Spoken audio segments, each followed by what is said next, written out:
I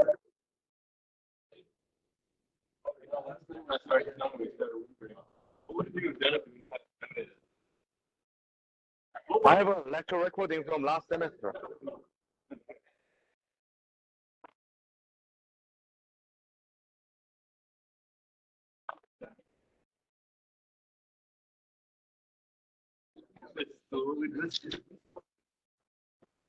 No, they're super easy. Okay, so today we are going to cover two chapters, chapter 8 and 9. But don't worry about that. It's super easy, and they are very similar to what we did in chapter 7, okay? So basically, what we want to do is we want to determine, we want to, to learn how to, to choose the right Lucent number correlations. And this time, we are going to focus on internal flow. So let's talk about internal flow. What is internal flow? When we have fluid flow in a pipe or a duct, that's an internal flow. So what happened is that initially, so this is the entrance of this pipe, and what's going to happen is that there is boundary layer develops from the surface. So either way, from the top or from the bottom. So this is the boundary layer developed like that. And what's going to happen is that when we have an external post-convection, we have a boundary layer developed like that, and laminar and turbulent. But we also have fluid flow outside of boundary layer, right? But this time, when we have an internal flow, what's going to happen is that these boundary layers meet in the middle of the pipe. So after this point, everywhere it's going to be bound within the boundary layer. So that is the main difference between external flow and internal flow. So when we have an internal flow, at a certain point, everywhere in the system is going to be within a boundary layer. So the heat transfer analysis is going to be also different between when this boundary layer is developing and once they are fully developed. So until all the fluids are in the boundary layer, it is called entrance region or entry region. And after this, we say it is fully developed. Okay? So the heat transfer between the surface of the pipe and the fluid within this entry region and the heat transfer within this fully developed region, they're not the same. So we have two different Lucent number correlations. A set of Lucent number correlations are only for the entrance region, and the other set of Lucent number correlations for fully developed regions. So then how can we determine whether our fluid is still developing or fully developed? So that's what we are going to study on top of what we did in the previous chapter. Okay? So let's talk about, let's recall what we did in chapter 7. We first determined whether the fluid flow is laminar or turbulent. So we need to determine whether it is laminar or turbulent.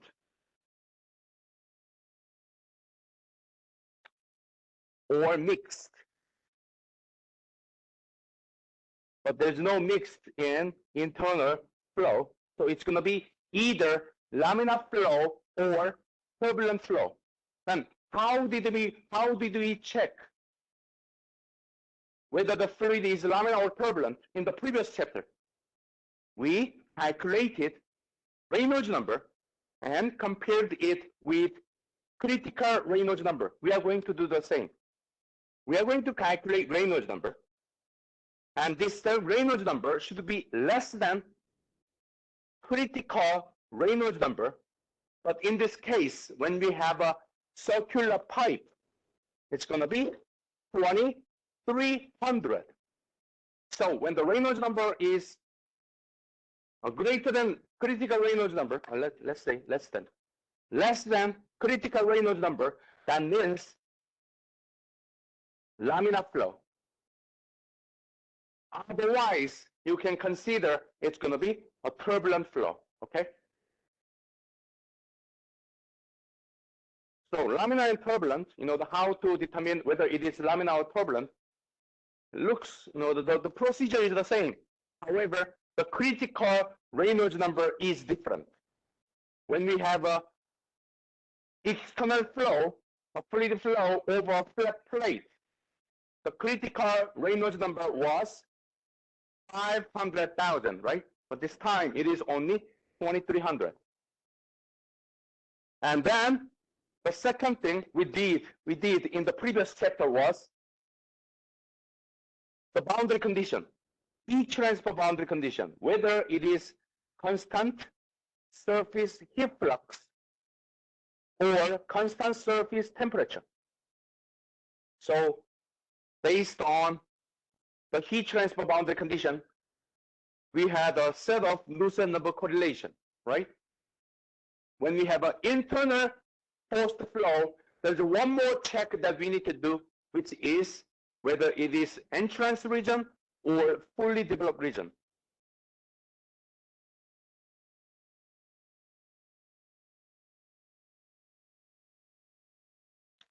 Then, how can we check whether it is fully developed region or entrance region?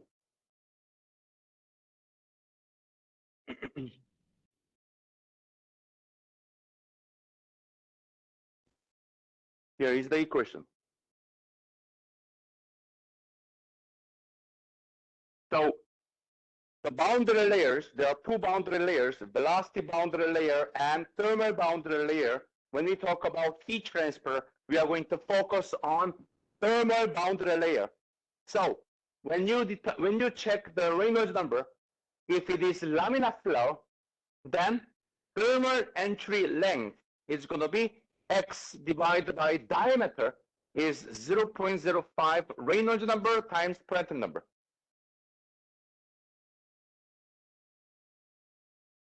So if it is laminar flow,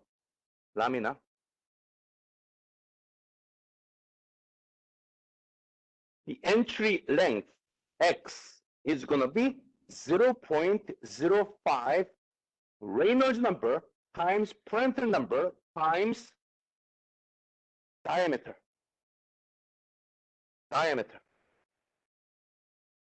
If it is turbulent,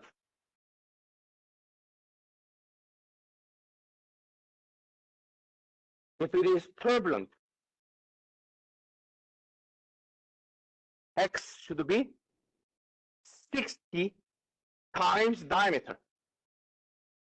So when x over d less than 60, then we assume that it is still in the entrance region, okay? So this is how we determine the length of the entrance, and if the length of the pipe shorter than this entrance length, then we assume that it is still under the entrance effect. If the length of the pipe greater than this x, then we assume that it's going to be fully developed.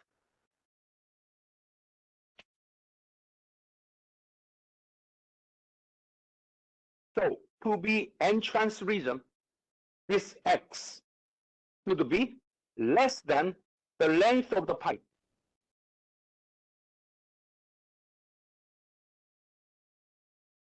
Length, okay?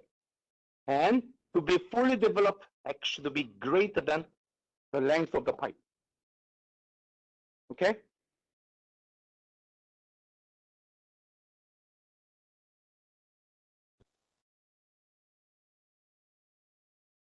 There's one last thing that that we are going to discuss, which is that this Reynolds number. How do we determine this Reynolds number? This Reynolds number can be determined by density times velocity times characteristic length over dynamic viscosity. That's what we did in the previous chapter. Or if you want to use kinematic viscosity nu, it's going to be the velocity times characteristic length over kinematic viscosity.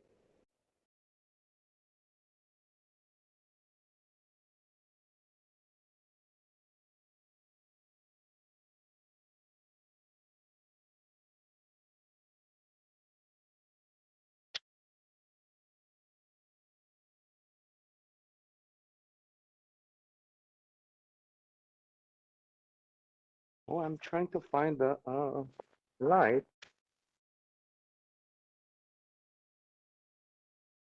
Oh, right here.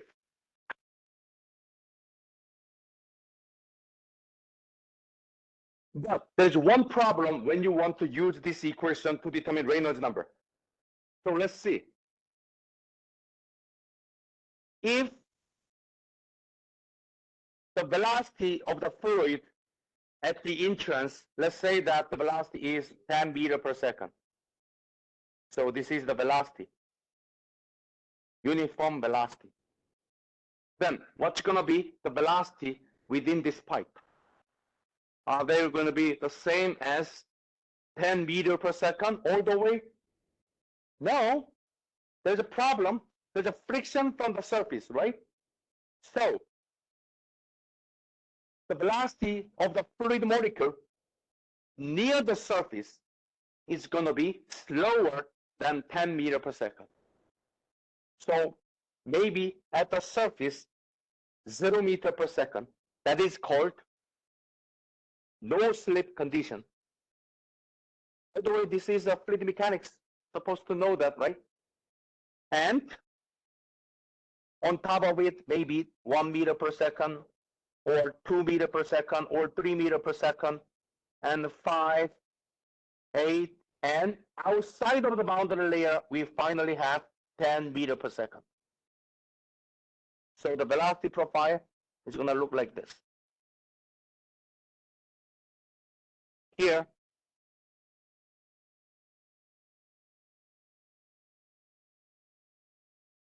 this is the definition of boundary layer. The boundary layer means if it is velocity boundary layer, when the velocity is lower than outside, the region where velocity has been reduced is called boundary layer. Okay? Then once it is fully developed, everything is going to be, everywhere is going to be within the boundary layer. So the velocity profile is going to look like that. So zero velocity at the surface, and you have the maximum velocity at the center, and then goes down. So maybe 8 meter per second, 4 meter per second, 2 meter per second, and 0 meter per second. Now, the question is, if you want to determine this Reynolds number, what velocity are you going to use? The center velocity or the velocity at the surface? Or just randomly choose anywhere? No. So you have to use the average velocity. In fluid mechanics, we call it mean velocity. So we have to use mean velocity, equivalent velocity.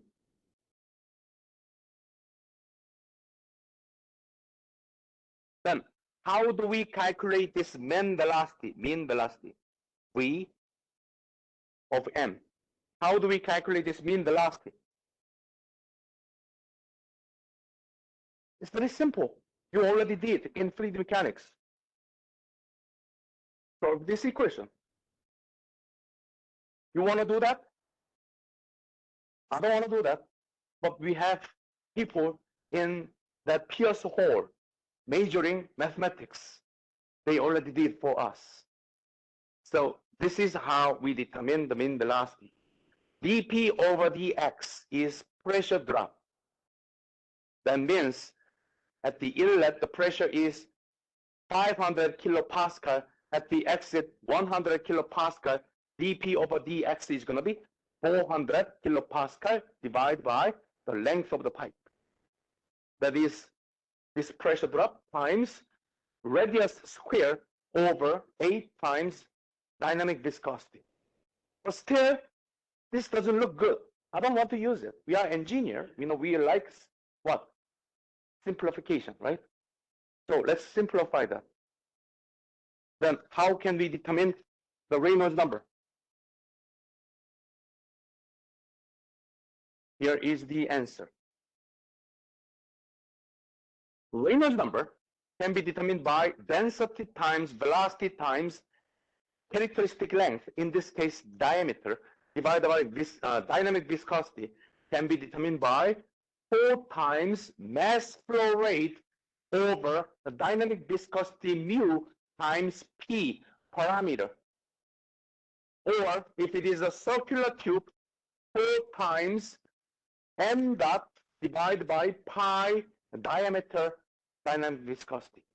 So that's how you can determine the Reynolds number when you have an internal forced convection. 4 times m dot divided by pi times mu times parameter, or 4 times m dot divided by pi times d dynamic viscosity.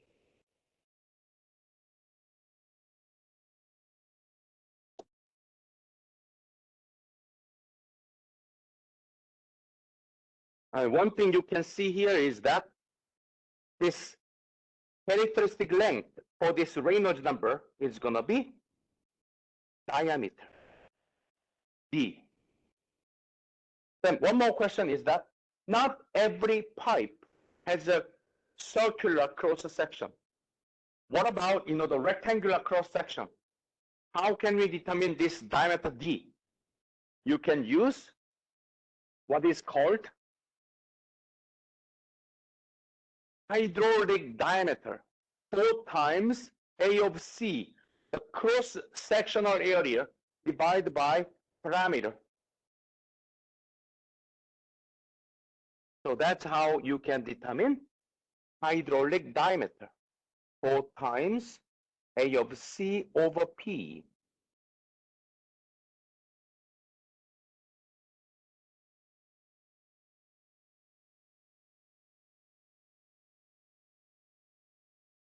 One last thing to be added. By the way, this one slide shows everything that you need to know in this chapter. One last thing. So this is velocity profile based on velocity boundary layer, but we are studying heat transfer. What is going to be the thermal boundary layer? So if it is a heating condition, so let's say the temperature of the surface is 100 degrees Celsius, that is constant surface temperature boundary condition, and the fluid was initially only 20 degrees Celsius, then what's going to happen? There's a heat transfer from the surface to the fluid. This direction. That's a heat transfer. And because of this heat transfer, what's going to happen? The temperature of the fluid is going to increase, right? What about the temperature near the surface? It's going to be very hot, almost maybe close to 100 degrees Celsius, maybe 90 or 80, but away from the surface, the temperature goes down. And at the center line, the temperature is going to be similar to the initial temperature. So the temperature distribution within this boundary layer is going to look like this.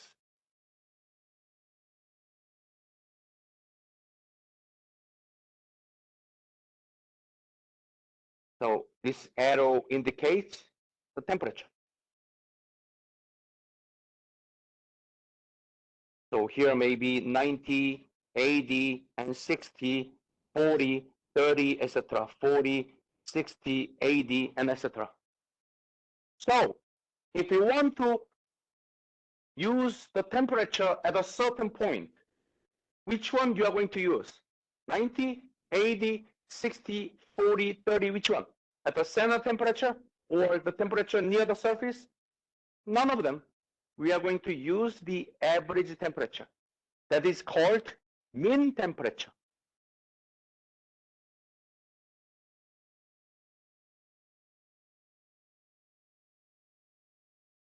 That mean temperature is T of M. Then one last question before we go to thermodynamic analysis. Is this Tm constant or a variable?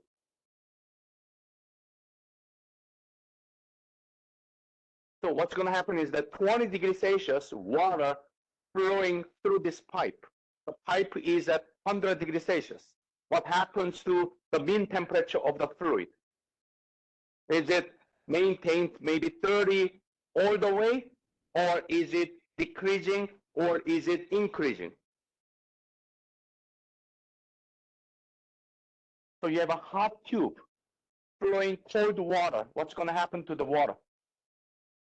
Its temperature goes up, right? Because of the heat transfer. So this Tm is not constant. Maybe at the beginning, here, Tm at the entrance, Tmi, like too much information, right? Is maybe 20 degrees Celsius. What about at the exit? Tmo at the exit could be 80 degrees Celsius. So there is temperature change within the fluid from 20 degrees Celsius to 80 degrees Celsius. So now let me ask a question to you. How are we going to calculate? Let's say that if I ask you, please calculate the rate of heat transfer from the surface to the fluid. How can you do that? First, we need to determine H. How can we determine H? Based on whether it is laminar or turbulent, whether it is constant surface heat flux or constant surface temperature, whether it is entrance region or fully developed region, there should be Lucent number correlation, right? So the first step is to find Lucent number. Once you get Lucent number, you get H. Then using that H, can you determine the heat transfer from the surface to the fluid? I think yes. What is the heat transfer here? Conduction? Radiation? No, it's a convection from the surface to the fluid. So what is the convection equation? Q by convection is H times A times delta T. The temperature of the surface minus the temperature of the fluid, mean temperature. So if you solve this equation, you get the rate of heat transfer. Am I right? Yeah, then let's see. You get H, no problem. You will see how, that there are, the several Lucent number correlations for each combination. Then you can determine Lucent number. Then Lucent number is a function of H. So you get H. Once you get H, we have this one. What about the area? The surface area of the pipe. You can calculate that pi times d times the length of the tube. Then Ts, 100 degrees Celsius. Then what is Tm? Are you going to use 20 or 80? The problem here is the temperature of the fluid is not constant. So you cannot use this heat transfer equation. So whenever you have an internal forced convection, there is a unique heat transfer equations available, so you are going to use them. So that's what I'm going to introduce.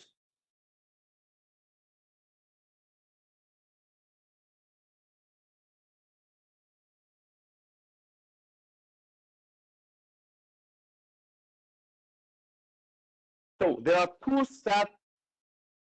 two different heat transfer equations, one for constant surface temperature, the other for constant surface, I said the one for constant surface heat flux and the other one for constant surface temperature.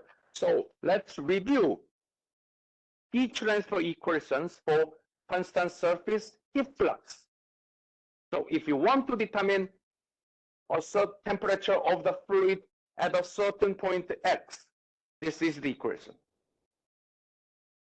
If you want to determine the rate of heat transfer, this is the equation. As long as you know TMI, the mean temperature of the fluid at the inlet, or TMO, the mean temperature of the fluid at the exit, you can determine the rate of heat transfer or the temperature of the fluid at a certain point. That's it. What about if you have constant surface temperature boundary condition? If you want to determine the temperature of the fluid Tm, you can use this equation. If you want to determine the rate of heat transfer, you can use this equation. And that is the end of chapter 8.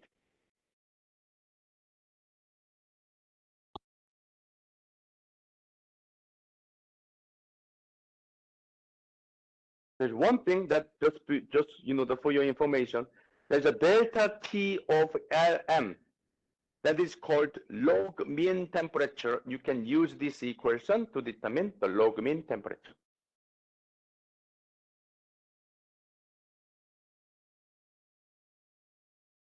Huh? We need to know that. It depends on the problem. So in the previous problem, the initial temperature of the fluid is 20, the exit temperature of the fluid is 80, and the surface temperature is 100. Then, how can we determine the log mean temperature? The surface temperature is 100, and the inlet temperature is 20. The exit temperature is 80. So, delta TO is going to be 100 minus 80. Delta TO is going to be 20. Delta TI is 100 minus 20, so which is 80. That is delta TI. So if you substitute these two values into this equation, you get the log mean temperature.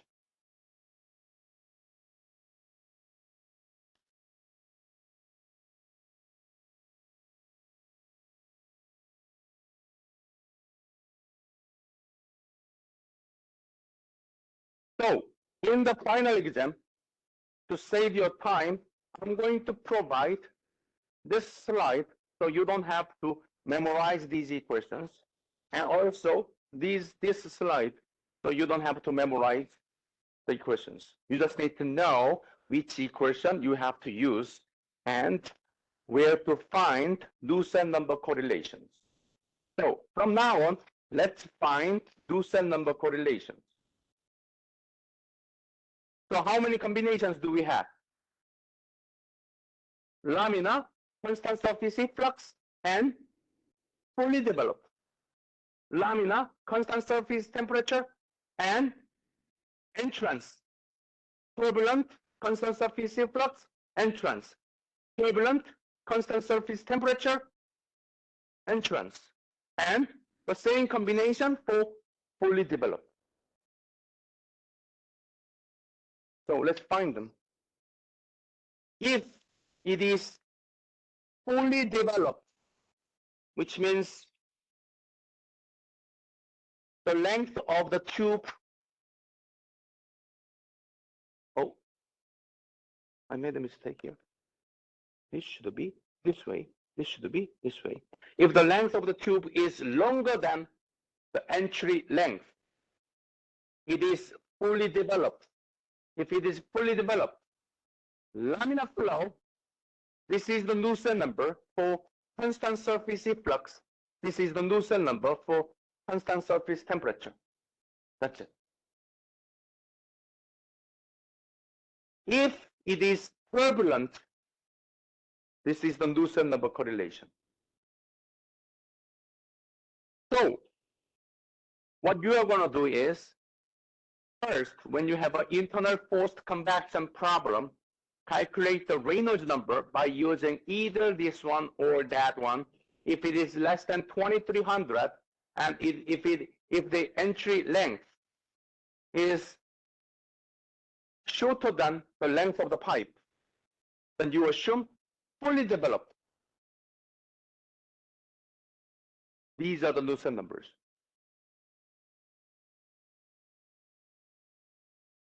If the Reynolds number is greater than 2300, so you determine that it is laminar, it is turbulent, then you check the entry length. If it is shorter than the length of the pipe, it is fully developed, then here is turbulent flow, fully developed. Nusselt number correlation is this one, the function of Reynolds number and Prandtl number. So that these are for fully developed Nusselt number correlation. Then you may want to know, what is the Nusselt number correlation? Yeah.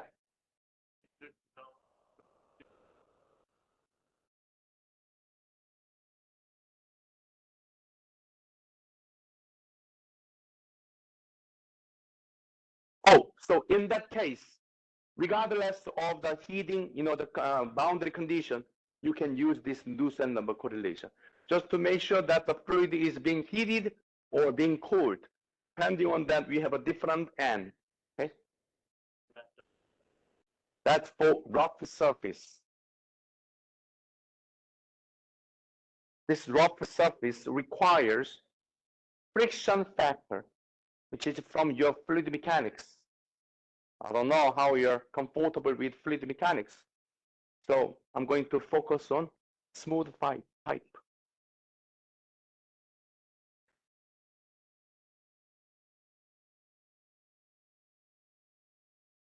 What about when you determine the entry length, X, for laminar or turbulent, depending on the Reynolds number? If it is longer than the length of the pipe, then you have to say it is still under the entrance effect. If it is under the entrance effect,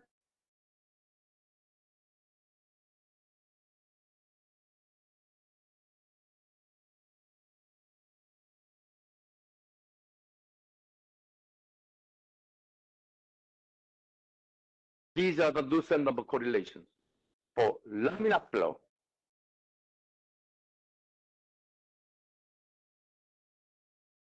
This is the Nusselt number correlation for turbulent flow.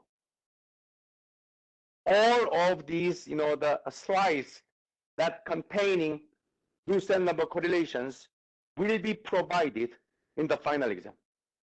So you don't have to write down, you don't have to memorize them, okay? Just to make sure that you understand this slide to know how to choose the right Nusselt number correlation. Again, there are three checks. First, laminar and turbulent, heat transfer boundary condition, and whether it is entrance effect or fully developed. So 3 checks, yes.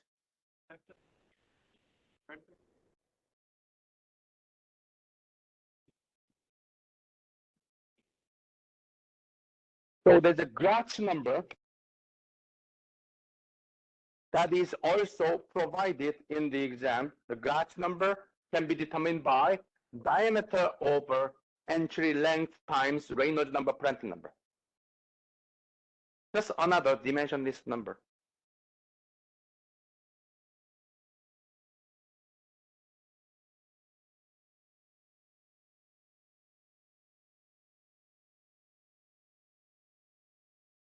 That completes chapter 8.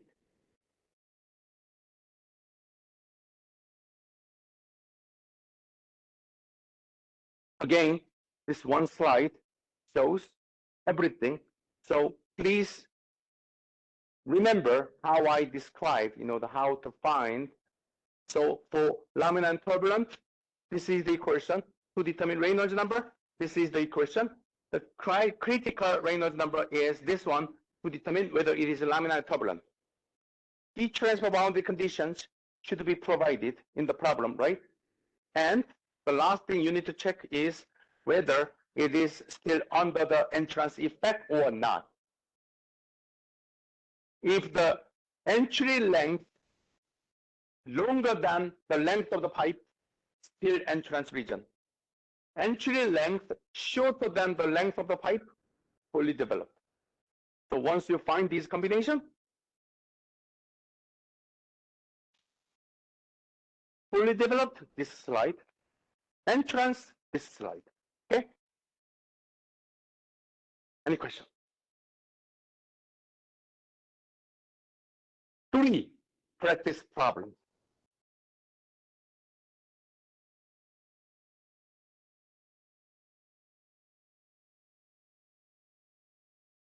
Those practice problems are going to be similar to the problems in the final exam.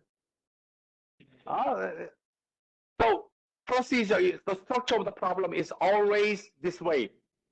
You will be asked to determine H. Once you determine H, you are going to determine either temperature or Q by using heat transfer equations that you already studied from chapter 3 and 5. Okay?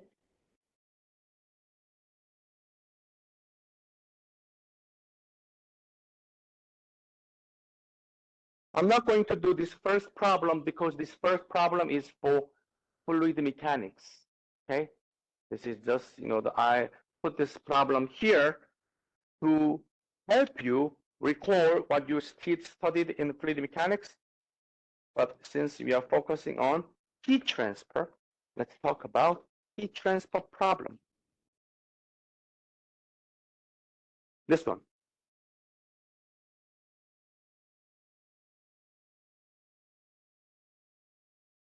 So we are going to heat fluid from 25 degrees Celsius to 75 degrees Celsius by passing this fluid through a tube. So there's a fluid flow through a tube. Then it's an internal forced convection. So chapter 8. So once you determine this chapter 8, we have the inlet temperature, 25. TMI, too much information, is 25 degrees Celsius. TMO, no, there's no funny word for that. 75 degrees Celsius. Velocity is 0.2 meter per second.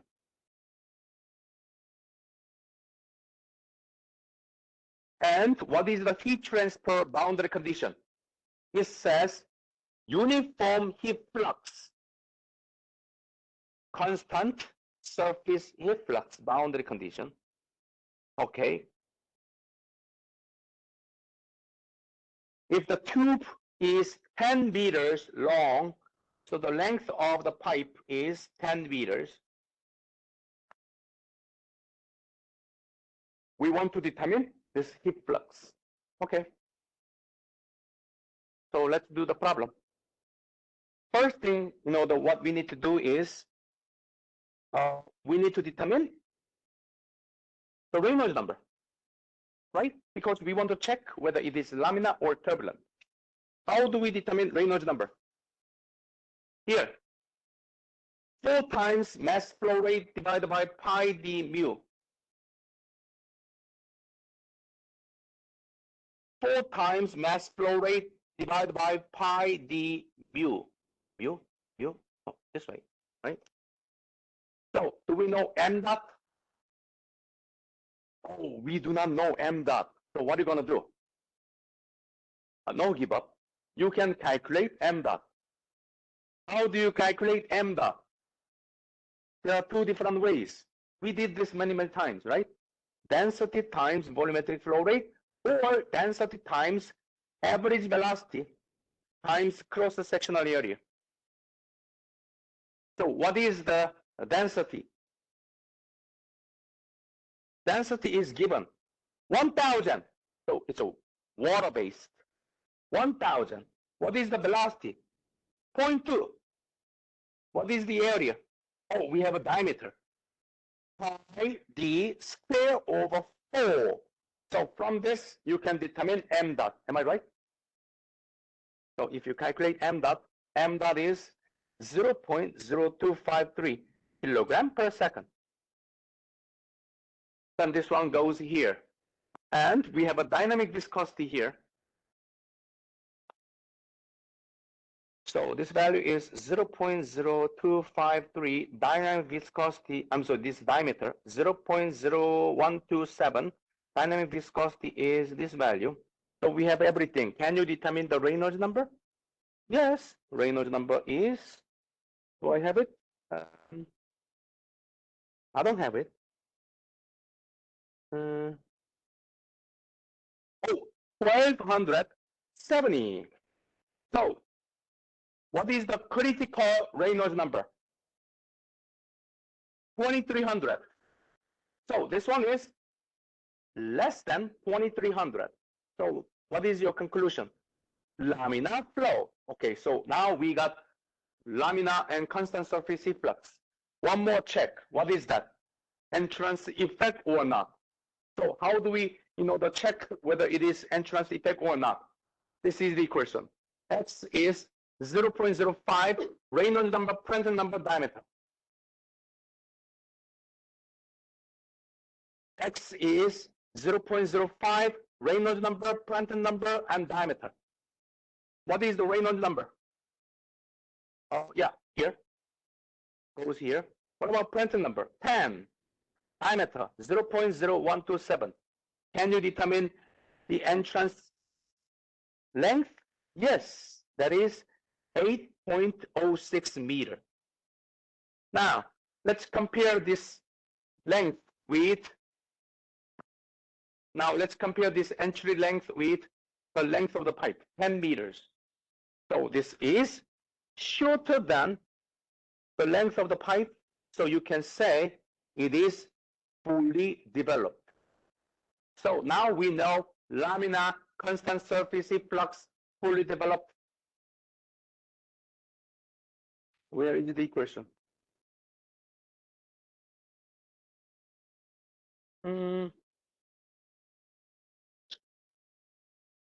Here. Fully developed laminar, constant surface heat flux. What is the Nusselt number? 4.36. So let me write this one here. Nusselt number is H times characteristic length over thermal conductivity is 4.36. Then do we know the thermal conductivity? Yes, 0.8. Do we know the characteristic length? Yes, the diameter, 0.0127. Can you determine H? Yes. From here, H is, where are you? 274.6 watt per meter square Kelvin. So finding H is the first half of each problem that you will see in chapter 8.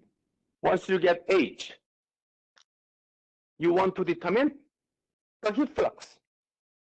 So when you have an internal forced convection, you cannot use the conventional heat transfer equations. So you have to use the equations in this page or this page based on heat transfer boundary condition. The boundary condition that we have is constant surface heat flux. So we are going to use this equation. What do we want to find? What do we want? What do we want? The inlet temperature 25. TMI is 25. And at the exit temperature is 75. So when X is the length of the pipe, 10 meter, the temperature is going to be 75 degrees Celsius. We know m dot that we just calculated. Where is it? 0.0253. 0.0253 kilogram per second. What is the specific heat? 4,000. 4,000.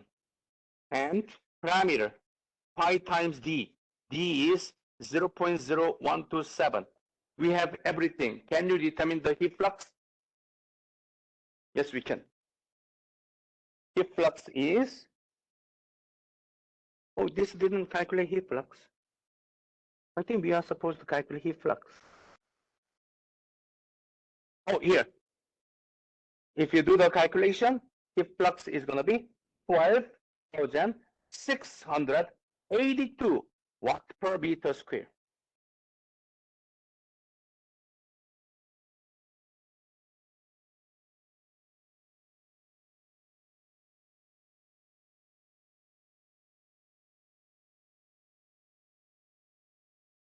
Any question up to here? Not much, right? Then, so this is the heat flux. What is the next problem? What is the surface temperature at the tube exit?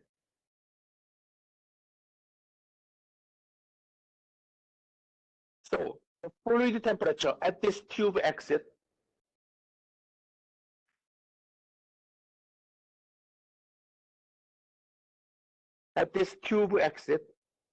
the fluid temperature TMO is 75 degrees Celsius. So there's a heat transfer Q. Heat flux, how much was it? 12,682 watt per meter square. That's what we calculated from here, right? Then what is the temperature of the surface at the exit? So this is what we want to calculate. How do we determine this heat flux? Heat flux F can be determined by F prime is double prime is heat flux can be determined by rate of heat transfer divided by the surface area. Then how do we determine this rate of heat transfer? H times A times temperature difference divided by A of S. So you can cancel them out. Then this heat flux is 12,682. What is H? 274.6. 274.6. And what is delta T? The temperature is going to be 75 degrees Celsius and TS at the exit. So we have everything. Can you determine the temperature of the surface at the exit? Sure, you can do that. If you do the calculation, you get 121 degrees Celsius. That's how you solve this problem. Any question? Oh, let me show you the solution to the first half.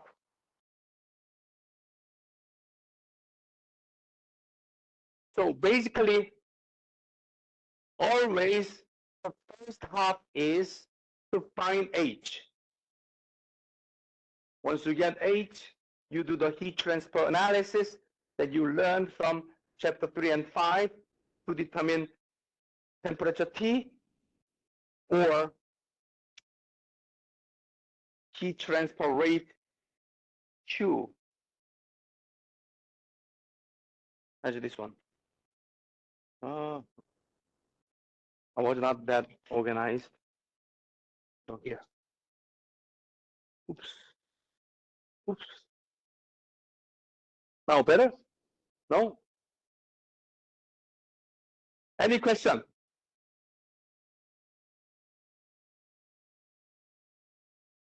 Too difficult?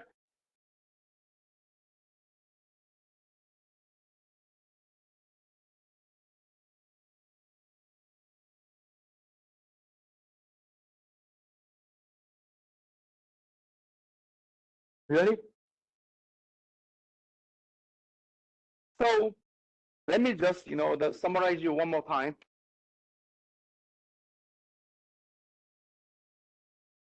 the same as the previous chapter 7.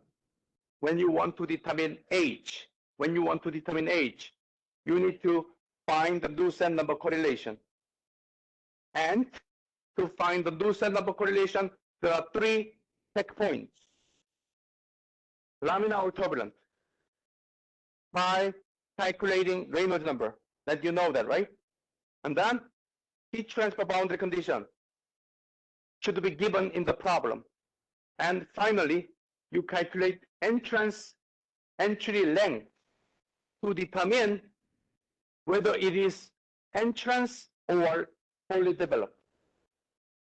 Once you find all the combination, let's say laminar, constant surface flux, and fully developed, then there is a Dusan number correlation, such as this one. Then use the Dusan number correlation to determine age. So once you determine age, and the rest of them is the same as what we did in chapter 3 or 5. Of course, this particular problem is a little bit complicated because it has a couple of, the questions that are slightly different from what we did in chapter 3 and 5, but problems that you will see in the final exam are going to be similar to what you did in chapter 3 and 5. The only extra is that this time I'm not going to give you H, find H by yourself, then solve the problem. Okay? I'm just giving you one of the hardest problems in this chapter, so you get experience. Then, if you can solve this problem, solving the problem in the PowerPoint final exam is going to be easier than this one. Okay? Any question? There is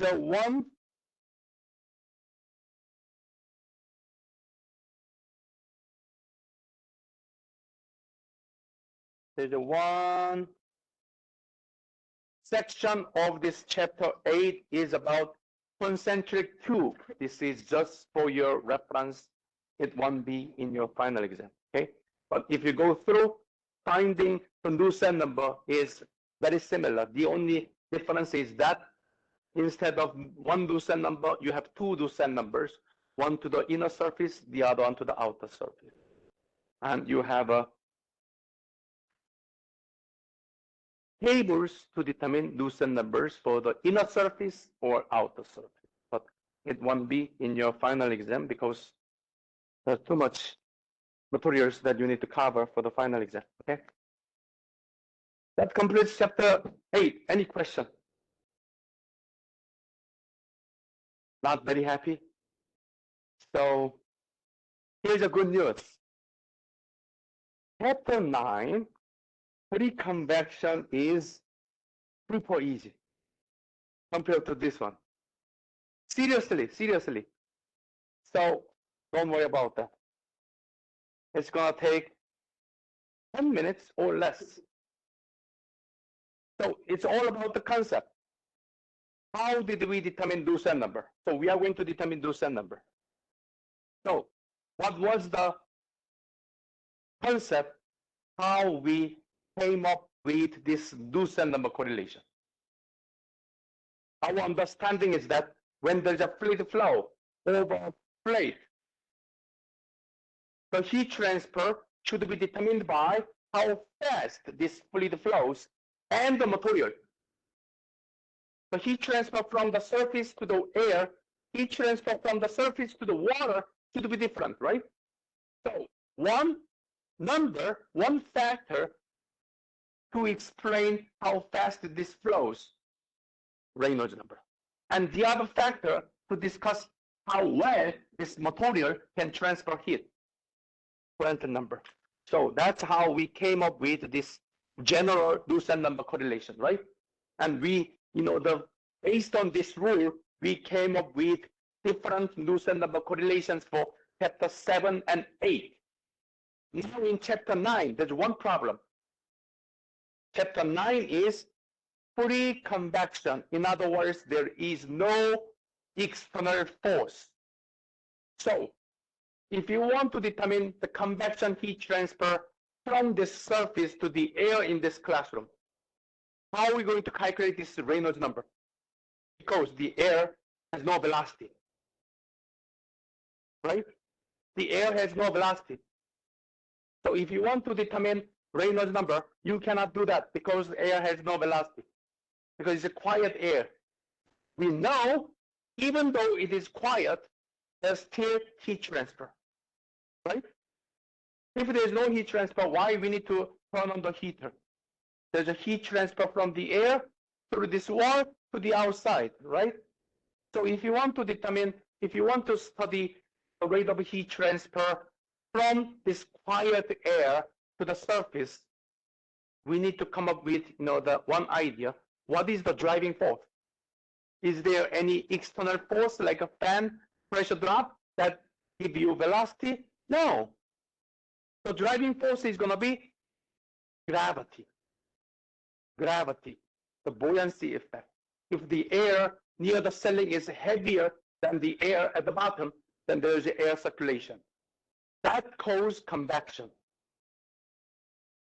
That means we cannot use this Reynolds number anymore, but we need to come up with another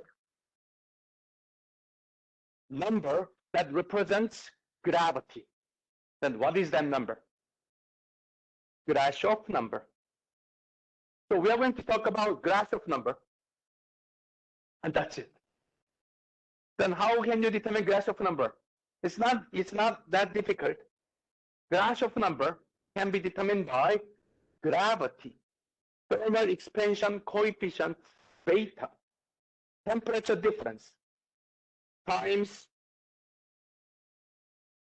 characteristic length cube divided by kinematic viscosity square. Gotcha. Then the Nusselt number can be determined by C, Grashof number to the power m and Prandtl number to the power n. Sounds reasonable, right?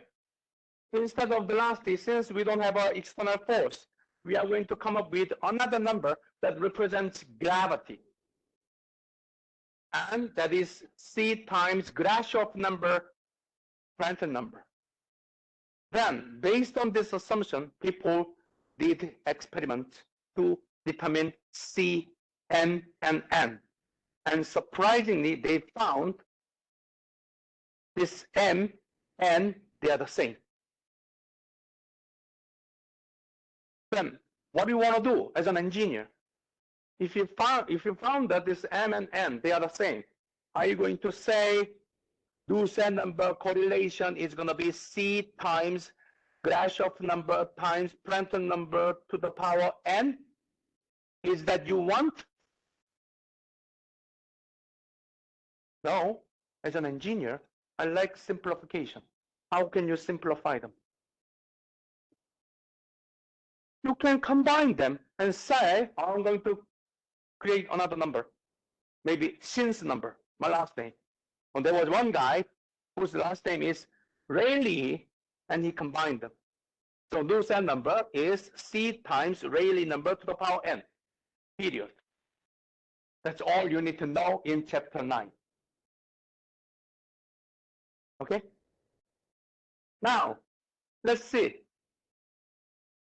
How can we determine this one? As long as you are on the Earth, 9.8 meter per second square, how can you determine this beta? Oh, that's a problem. If it is liquid, there's a table. Alone liquid, it's going to be air. If it is air, 1 over temperature. 1 over the film temperature, the average temperature. This should be in Kelvin. And temperature difference is going to be the temperature of the surface, the temperature of the fluid. This characteristic length, it depends on the geometry. So that's the only thing that you need to keep. That's the only thing that you need to be careful. What about kinematic viscosity? It's a material property, should be given. What about Prandtl number? Material property should be given. That's all. Now let's review Russell number correlations for free convection. That was it. I told you that chapter 9 takes 10 minutes. In less than 10 minutes, right?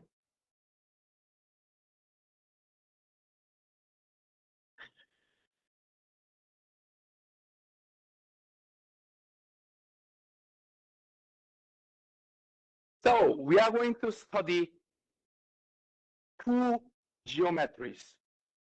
One is because that when we study free convection, you are going to apply this free convection not everywhere, very specific, the problems.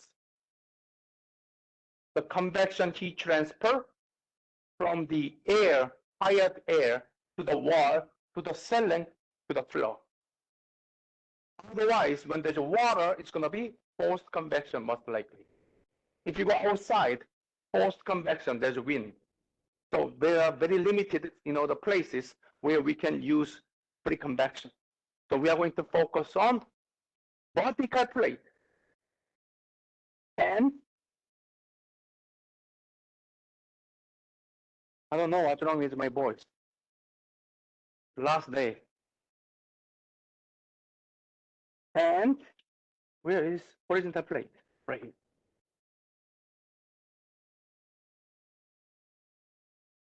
Horizontal plate. So that's it. So let's talk about vertical plate. If it is vertical plate, what is the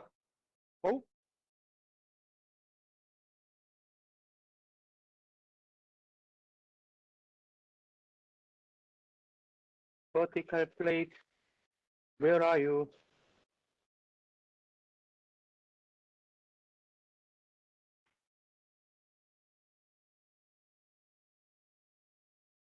Oh, there should be Lucent number correlation for this vertical wall. Not here.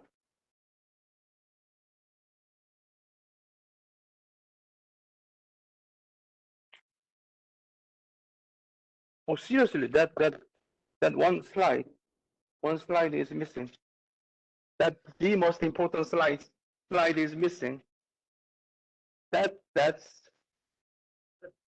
not good. Vertical plate. Where are you? Oh, right here. I found it. Vertical plate. So whenever you have a vertical plate, this is the Lucent number correlation for this condition. So Rayleigh number, when you calculate Rayleigh number, it is actually Grashof number times Prandtl number, which means gravity, beta, delta T, L cube divided by kinematic viscosity square times Prandtl number. If it is less than 10 to the 9th, this is the Lucent number correlation. If it is greater than that, this is the Lucent number correlation. That's it.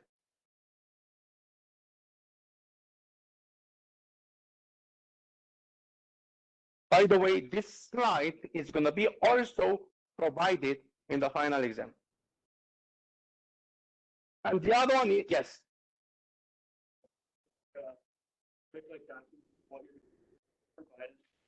I can make one tonight and post it on Blackboard so you can review. Okay, this is the tables that you are going to use. Okay, so you can practice. And if you have a horizontal plate, there are 4 different cases. 4 different cases. The first one is plate is hot, and we are, focusing on the top surface of this hot plate, or cold surface, bottom plate, at the bottom surface. In that case, these are the Lucent number correlation, depending on the range of Rayleigh number and the characteristic length. So you have to use the surface area over parameter.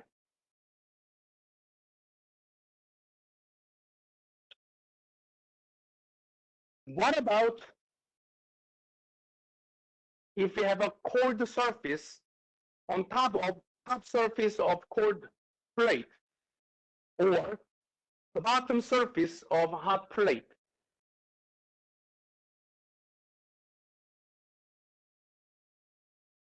These are the Deussen number correlations, and this is the characteristic length.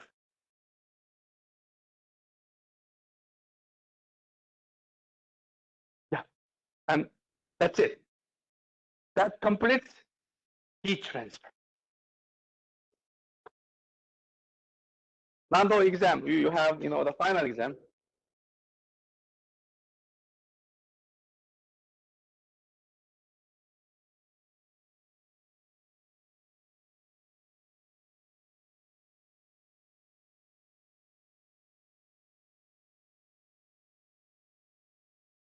Let's practice. Oh, you don't want to practice problem together? Yeah, you won, right? Two, I only have one. But the reason is that pre-convection is too simple. Everything is going to be the same as this one.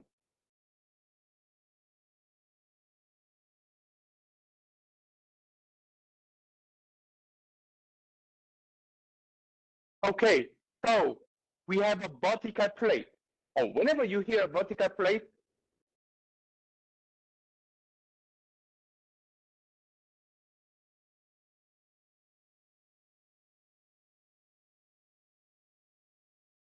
this is the Deussen number correlation for vertical plate.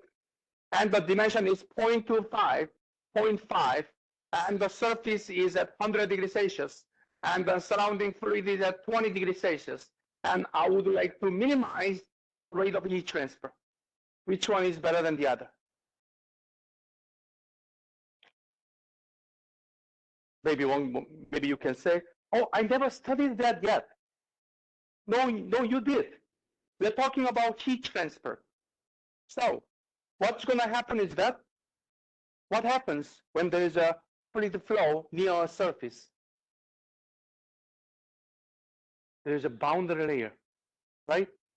So what is the direction of heat transfer? Let's assume that it is going up because the surface is hot. Then the boundary layer develops like that. The boundary layer develops like that. So these are the boundary layer. These are the boundary layer, which is easier for heat to transfer through, crossing this thick boundary layer or a thin boundary layer.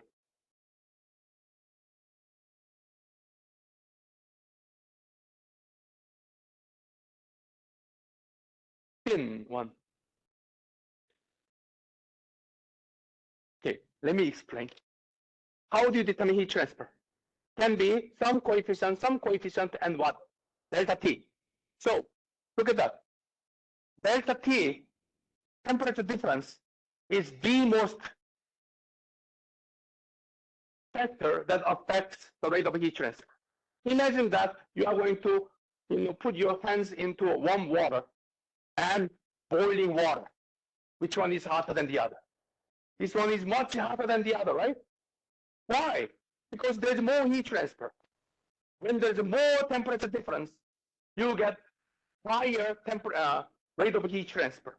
So if you have a thick boundary layer, means the temperature change is going to be pretty small, 100, 90, 80, 70, 65, etc. But here you have a dramatic jump, 100 down to 20. So there is a much significant temperature difference within very small area. Therefore, the heat transfer from this thin boundary layer is more significant than this one.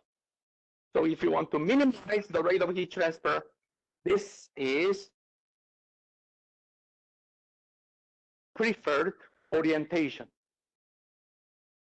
Okay? Then what do you want to do? Calculate Grashof number, a Rayleigh number.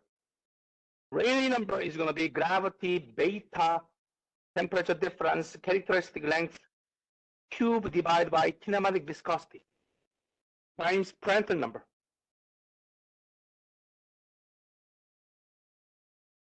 By the way, Prandtl number is kinematic viscosity over thermal diffusivity. What is gravity? 9.8. What is beta? Beta is the temperature 1 over temperature. And what is the temperature? Between 100 and 20. So the average value is 60. So this T is going to be 60, no, 337 Kelvin. And what is the temperature difference? 100 minus 8, 20, so 8. What is the characteristic length? Should be plate length. So this length, 0.25, and kinematic viscosity. What is kinematic viscosity? By the way, these properties will be provided 19.21 times 10 to minus 6. What about thermal diffusivity?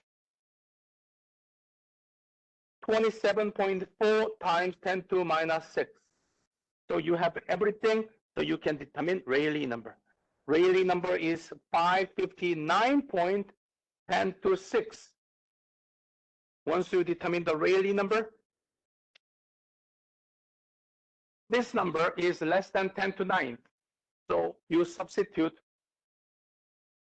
this value into this equation, and Prandtl number is 0.702. So you determine Dussan number.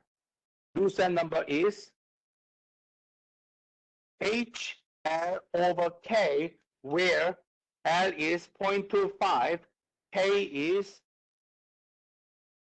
0.0287. So you can determine H value. H is 4.57 watt per meter square Kelvin.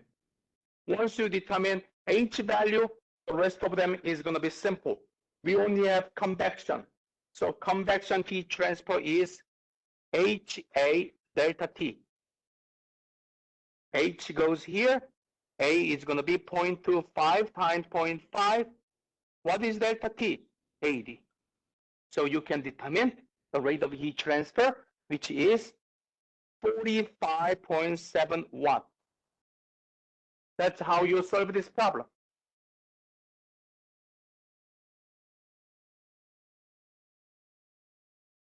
Any question? Yes.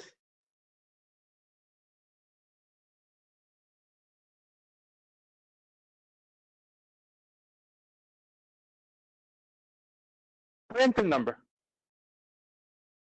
That is nu over alpha. Kinematic viscosity over thermal diffusivity. It's a motor property. So this nu is kinematic viscosity, which is dynamic viscosity divided by density. That is kinematic viscosity. It's also motor property, should be provided in the table. And alpha is also motor property that you can calculate by K over density specific heat.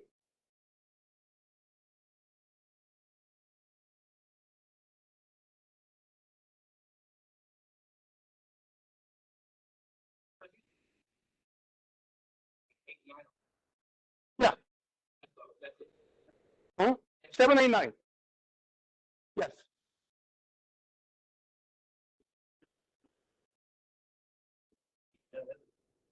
No. You already got 3 free points from your attendant, right?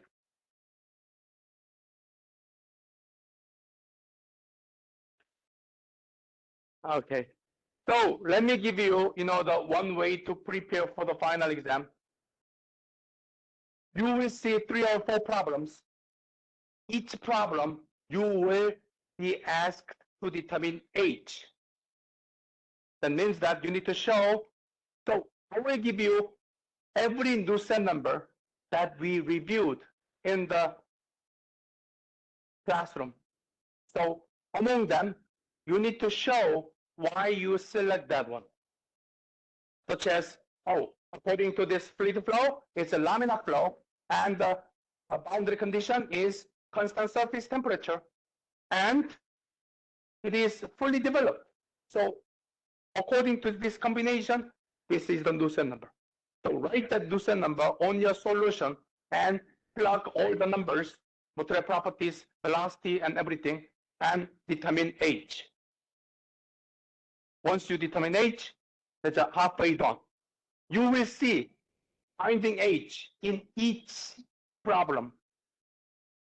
Once you get H, you can use thermal resistance network that you studied in chapter 3, or lumped method in chapter 5, not approximate method, too many linear interpolations. So using those heat transfer equations to determine either P or Q.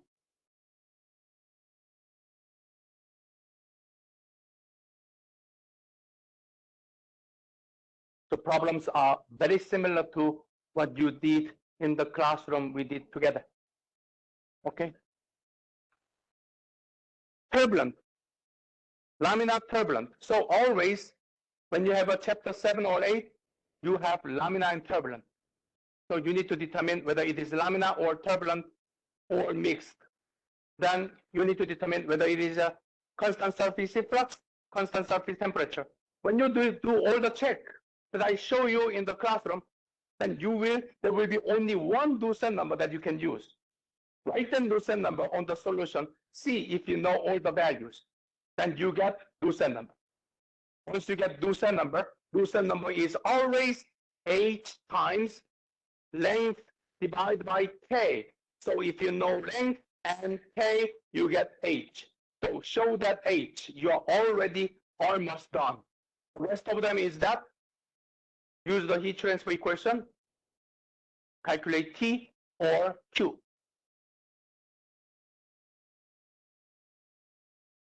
Any question? Yes. Yeah, you can make your own equation sheet, and all the Nusselt number correlations will be provided in the exam. I know heat transfer is one of the toughest course in mechanical engineering. So my hands are tied. It's just too complicated. And there are too many chapters. So covering everything together is also challenging for me compared to thermodynamics, right? So yeah. All right. So from now on, when you solve any problem, when you have a question, the simplest way to get help from me is make a photocopy. You have a cell phone, right?